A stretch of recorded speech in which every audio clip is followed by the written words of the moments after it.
It's been a day of no great surprises with the BOE and ECB keeping rates unchanged, but there certainly have been some interesting developments, and I'm now joined by the Director of Structured Solutions at EFG, Francois Pham Quang. So Francois, the ECB seems to have called their inflation outlook. Obviously, they didn't change much their inflation forecast for 2012. I think they said it was going to remain around 1.7.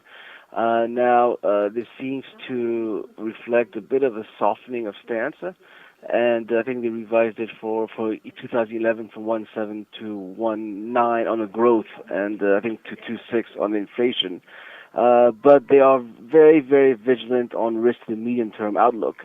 So I think they are in the same position now as the UK, which is they do understand that there is inflation, especially on the consumer price side.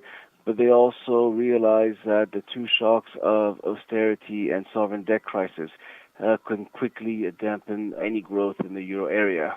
So, when people were obviously expecting a 25 basis point hike in July, I think they're slowing down their forecast for after that. So do you think we're going to see tightening in July and then a period of no change? That's what the market seems to be indicating. I personally am a bit pressed to actually say they will. I actually think they won't. That's my personal view. The market does think they will be at 25. I think they might wait to see what happens after QE2, and after June 20th, when a decision is made on the Greek crisis. I think then they will decide what to do. That's why I think they may actually wait until one more meeting and not do it this July. But surely future rate hikes would be disastrous for countries like Greece and Portugal.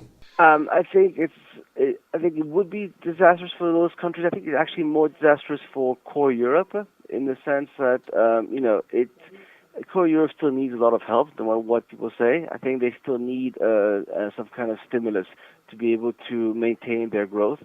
So while it might be disastrous for the peripheries, I think core Europe would also suffer pretty strongly if this happens, especially if they hike 25 and then they keep saying they are vigilant on inflation, which would be a double whammy. Do you see any softening in Trichet's stance towards Greece, because he was at least talking about voluntary rollover of debt?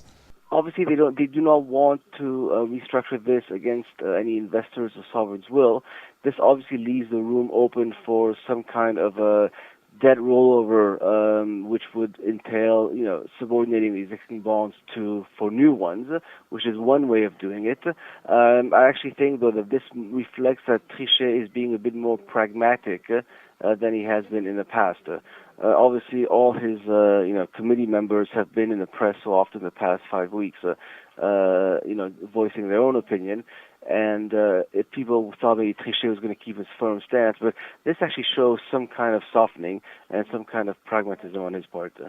Let's talk about the UK for a moment. No change today, but suddenly another round of stimulus is on the cards. Yeah, I mean, I think last time I spoke to you, I was quite bearish on the UK. I was maybe a bit early, but I still maintain that the UK economy was way too fragile to be able to impose all these austerity measures. Although these austerity measures it's quite laudable of Osborne to try them at this time. I think he's doing the right thing, but the UK economy will definitely need more stimulus in the next 6 to 12 months to be able to counteract these austerity measures. So I think that unless more stimulus occurs, the UK economy is going to go through some very, very hard times. So there doesn't seem to be a prospect for a rate hike soon then? Quite a while. I mean, you already see also the fact that obviously Vince Cable is warning unions that if they continue striking, they will have to change the labor laws. So everyone is afraid of the union striking, is afraid of a discontent, is afraid of the austerity measures being too aggressive for the fragile economy. Francois Pham Quang there, speaking to me from Geneva. On Friday, we'll be speaking to Simon Kirby from the National Institute of Economic and Social Research. Goodbye for now.